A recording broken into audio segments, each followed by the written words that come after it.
Di sebuah desa yang tenang di pesisir Danau Toba, hiduplah seorang gadis jelita bernama Seruni yang menjadi kembang desa. Seruni tumbuh besar dalam asuhan orang tua yang sangat menyayanginya. Meskipun kehidupan mereka hanyalah petani yang sederhana, kecantikan Seruni bukan sekadar rupa, namun juga terpancar dari budi pekertinya yang halus dan senyumnya yang selalu tulus. Setiap pagi, ia berjalan menyusuri pematang sawah, menyapa embun yang masih menempel di pukuk-pukuk padi yang mulai menguning. Tangannya yang cekatan membantu sang ayah mencangkul tanah, sementara matanya sesekali mencuri pandang ke arah perbukitan hijau. Bagi penduduk desa, kehadiran Seruni bak tetesan air di tengah terik, membawa keceriaan bagi siapa saja yang melihatnya bekerja. Di sela-sela waktu istirahat, Seruni sering duduk terdiam di tepi tebing,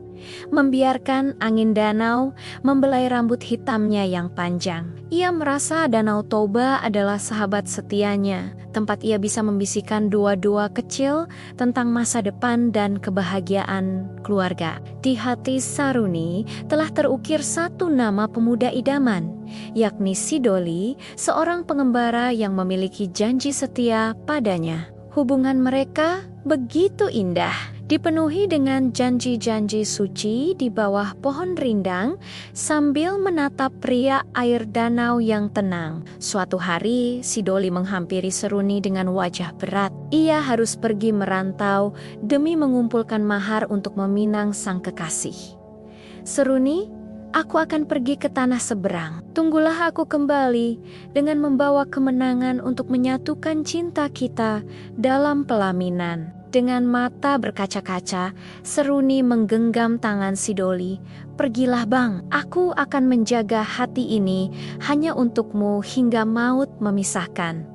Kepergian Sidoli meninggalkan ruang hampa di dada Seruni, namun ia tetap tegar dan menyibukkan diri dengan membantu orang tuanya. Namun, mendung mulai menggelayuti keluarga Seruni ketika hasil panen mereka gagal total akibat serangan hama yang tak terduga. Sang ayah yang terdesak kebutuhan hidup terpaksa meminjam uang kepada seorang tuan tanah kaya, namun dikenal sangat kikir dan angkuh. Utang yang semula kecil perlahan menumpuk karena bunga yang sangat tinggi, membuat sang ayah jatuh sakit karena terus memikirkannya. Tuan tanah itu datang membawa tuntutan, "Lunasi utang sekarang juga, atau serahkan Seruni untuk dijadikan istri mudanya yang kesekian." Ibu Seruni hanya bisa meratap di sudut dapur, tak sanggup membayangkan putri tunggalnya harus hidup menderita dengan pria tua itu. Dengan berat hati dan air mata mengalir, sang ayah terpaksa mengangguk, menyetujui perjanjian demi menyelamatkan harga diri dan nyawa keluarga. Malam itu, rembulan tampak redup tertutup awan hitam saat sang ayah memanggil Seruni untuk menyampaikan kabar yang sangat pahit. "Anakku, ayah telah gagal menjagamu. Besok kau harus bersiap karena tuan tanah itu akan datang untuk membawamu sebagai istrinya." Bagai disambar petir di siang bolong, Seruni terjatuh lemas di lantai. Seluruh tubuhnya bergetar hebat menahan rasa tidak percaya. "Bagaimana dengan Sidoli, ayah? Aku sudah berjanji padanya. Aku lebih baik mati daripada harus menikah dengan pria jahat itu." Sang ayah hanya bisa tertunduk lesu. "Maafkan ayah, Seruni. Tak ada jalan lain bagi kita untuk melunasi yuteng yang menumpuk ini." Seruni lari meninggalkan ruangan itu, mengunci diri di kamar sambil mendekap foto kenangannya bersama Sidoli yang masih dirantau. Sepanjang malam ia tidak memejamkan mata. Hanya suara isak tangisnya yang bersahutan dengan suara jangkrik di luar jendela rumah. Ia merasa dunia begitu tidak adil. Mengapa cinta yang tulus harus dikalahkan oleh tumpukan emas dan keserakahan manusia yang fana? Pagi pun tiba dengan aura yang mencekam. Suara persiapan pesta pernikahan paksa mulai terdengar dari kejauhan menuju ke rumahnya. Seruni merasa sesak. Ia mengambil selendang kesayangannya dan diam-diam keluar lewat pintu belakang agar tidak diketahui oleh orang tuanya. Dengan langkah 1000, Seruni berlari menuju ke arah ladang yang berada di pinggiran tebing curam yang menghadap langsung ke danau. Toki, anjing peliharaan setianya, mengikuti dari belakang sambil menggonggong pelan seolah mengerti kegelisahan yang menyiksa batin majikannya tersebut. Napas Seruni tersengal-sengal. Air matanya tak kunjung berhenti mengalir, membasahi pipinya yang kini tampak pucat pasi karena tekanan batin. Ia sampai di tepi tebing yang sangat tinggi, tempat ia dan Sidoli sering menghabiskan waktu bersama melihat matahari terbenam dahulu. Seruni memandang ke bawah, ke arah jurang yang gelap dan dalam, di mana ombak danau menghantam dinding batu dengan sangat keras. Oh Tuhan, jika ini adalah takdirku, aku memohon ampunanmu. Aku tak sanggup hidup dalam pengkhianatan terhadap cintaku sendiri. Ia berdiri di ujung batu yang licin, membiarkan angin kencang meniup tubuhnya yang kecil, seolah mengajaknya untuk terbang meninggalkan beban dunia. Toki menggigit ujung kain sarung Seruni, mencoba menariknya menjauh dari tepi jurang. Namun keinginan Seruni sudah bulat dan tak tergoyahkan. Tiba-tiba, langkah Seruni goyah karena tanah yang ia injak runtuh akibat hujan semalam yang membuat pinggiran tebing menjadi sangat rapuh. Seruni terpeleset dan jatuh ke dalam sebuah celah batu yang sangat dalam, gelap, dan sempit di dinding tebing yang curam. Tubuh Seruni tersangkut di tengah-tengah celah batu tersebut.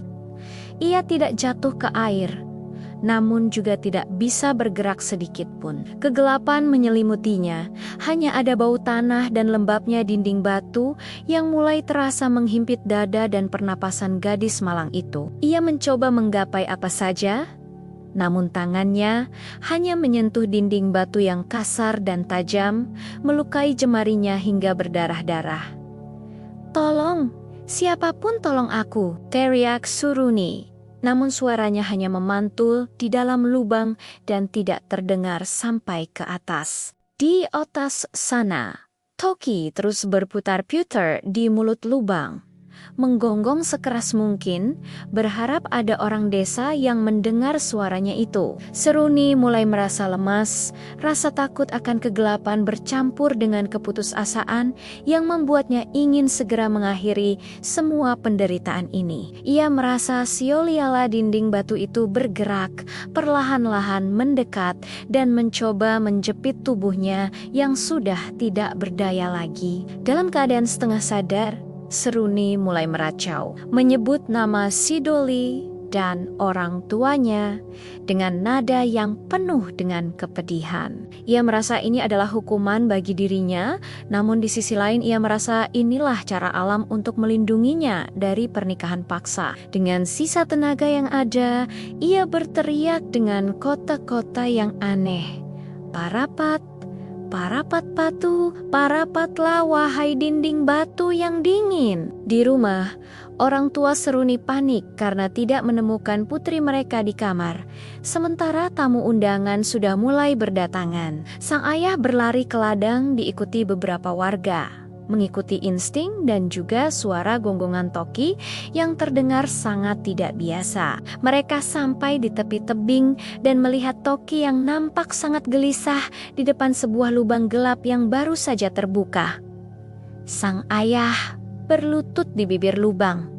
"Seruni, apakah kau di bawah sana, nak? Ini ayah." "Jawablah ayah, kumohon padamu." Terdengar suara lirih dari dalam lubang. "Parapat, parapat batu."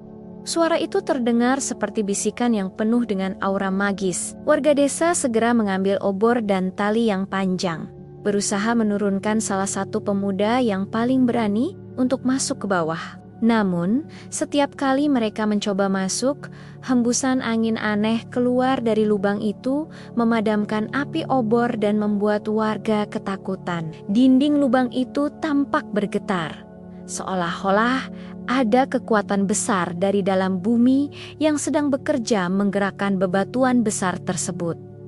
Kita harus cepat. Lubang ini perlahan-lahan menyempit, teriak salah satu warga yang menyadari perubahan bentuk pada celah batu itu. Sang ibu menangis histeris di pelukan suaminya, meratapi nasib anaknya yang kini terjepit di antara hidup dan mati di perut bumi. Tiba-tiba, langit yang tadinya cerah berubah menjadi gelap gulita. Petir menambar-niambar di atas permukaan Danau Toba yang mulai bergolak. Bumi bergetar hebat. Sebuah gempa tektonik melanda semenanjung itu, membuat warga desa jatuh tersungkur dan berpegangan pada akar pepohonan. Di dalam lubang, suara seruni semakin sayu, parapat batu, seolah ia sedang merapalkan mantra agar batu-batu itu segera menyatu dengan tubuhnya. Bebatuan besar dari puncak tebing mulai runtuh, menutupi mulut lubang dan memutuskan harapan warga untuk menurunkan tali penyelamat bagi Seruni. Sang ayah menjerit memanggil nama putrinya, namun suaranya tenggelam oleh gemuruh longsoran tanah yang menutup akses menuju celah gelap tersebut. Getaran bumi perlahan mereda, namun pemandangan di tepi tebing telah berubah total. Lubang tempat Seruni terjatuh kini telah tertutup rapat oleh material batu. Awan hitam perlahan tersingkap, membiarkan seberkas cahaya matahari menyinari dinding tebing yang kini tampak menonjolkan sebuah bongkahan baru. Warga terkesiap saat melihat sesosok batu besar yang menggantung di dinding curam dengan bentuk yang sangat menyerupai tubuh seorang gadis. Batu itu menggantung dengan posisi kepala di bawah Sioliola. Ia sedang terjatuh namun tertahan oleh kekuatan gaib di tengga-tengga tebing. Di samping batu besar itu, tampak sebuah tonjolan batu kecil yang bentuknya sangat mirip dengan seekor anjing yang sedang melolong ke arah langit. "Lihatlah, itu adalah Seruni dan anjingnya, Toki," teriak seorang warga dengan suara gemetar sambil menunjuk ke arah tebing yang tinggi itu. Sang ibu jatuh pingsan, tak kuasa melihat putri tunggalnya kini telah abadi menjadi sebongkah batu yang bisu di pinggiran Danau Toba. Ayah Seruni bersimpuh di tepi jurang. Ia menangis merongrong meratapi kebodohannya yang telah mengutamakan harta di atas kebahagiaan anak. "Maafkan ayah, Seruni, ayah yang telah membunuhmu dengan keserakahan ini," rintihnya sambil memukul-mukul tanah dengan tangan yang penuh luka. Warga desa hanya bisa terdiam. Mereka merasakan duka yang amat sangat melihat tragedi keluarga yang hancur akibat perjodohan paksa tersebut. Sosok batu itu tampak begitu nyata. Bahkan kain selendang yang dikenakan Seruni seolah terpahat jelas pada tekstur batuan yang kasar dan dingin. Tak jauh dari sana, rumah yang disiapkan untuk pesta pernikahan paksa kini berubah menjadi rumah duka yang dipenuhi isak tangis pilu penduduk. Tuan tanah yang kikir itu melarikan diri karena takut disalahkan oleh warga atas hilangnya nyawa Seruni di dalam lubang batu tersebut. Malam harinya, suasana di sekitar tebing terasa sangat mistis, seolah-olah roh Seruni masih berada di sana menjaga kesucian cintanya yang murni. Penduduk desa mulai menyebut tempat itu sebagai batu gantung, sebuah monumen kesedihan yang akan diingat oleh generasi-generasi mendatang. Beberapa bulan kemudian, sebuah kapal merapat di dermaga. Sidoli akhirnya pulang dengan membawa sekantong emas hasil kerja kerasnya di rantau. Ia berjalan dengan langkah ringan dan senyum lebar, membayangkan wajah cantik Seruni yang akan menyambutnya dengan pelukan hangat di desa. Namun, ia merasa aneh melihat penduduk desa menatapnya dengan pandangan iba dan mata yang berkaca-kaca saat ia melewati jalanan kampung. Sesampainya di rumah Seruni, Sidoli hanya menemukan orang tua Seruni yang tampak jauh lebih tua dan rapuh, duduk terdiam di teras rumah. "Mana Seruni, Pak? Aku datang untuk memenuhi janjiku," tanya Sidoli dengan suara riang yang seketika lenyap saat melihat air mata sang ayah dengan terbata-bata. Sang ayah menceritakan peristiwa tragis di tebing itu. tentang perjodohan, lubang gelap, dan batu yang kini menggantung. Si Doli berlari sekuat tenaga menuju tebing. Ia tidak mempercayai apa yang baru saja didengarnya sampai ia melihatnya dengan mata kepalanya sendiri. Di bawah tebing yang curam, si Doli berteriak, memanggil nama Seruni hingga suaranya serak dan hilang, ditelan oleh deru angin Danau Toba. Ia melihat sosok batu itu menggantung tinggi di atas sana. Sosok wanita yang sangat ia cintai kini telah menjadi bagian dari alam semesta. Si Doli memutuskan untuk tidak pernah menikah dengan siapapun.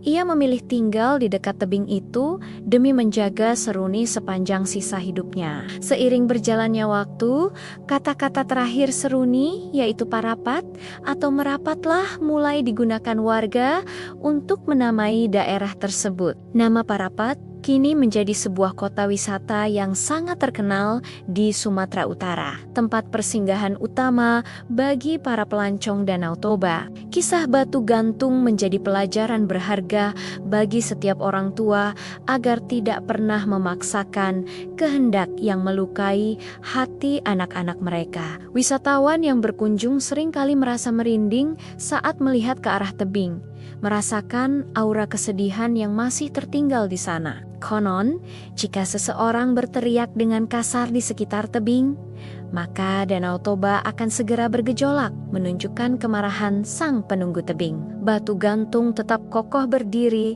menantang panas matahari dan dinginnya air hujan, seolah-olah menjadi saksi bisu sejarah cinta yang abadi. Setiap perahu yang melintas di depannya selalu memperlambat lajunya, memberi penghormatan pada legenda gadis setia yang memilih mati demi janji. Cerita ini terus diceritakan secara turun-temurun dari kakek kepada cucu agar nilai-nilai kesetiaan dan kasih sayang tidak pernah luntur oleh zaman. Di bawah sinar rembulan, bayangan batu gantung tampak seperti sedang menari di atas air danau, mengingatkan kita pada keindahan jiwa Seruni. Itulah akhir dari legenda batu gantung, sebuah kisah tentang cinta yang tak sampai namun abadi dalam dekapan bebatuan kokoh di tanah Batak.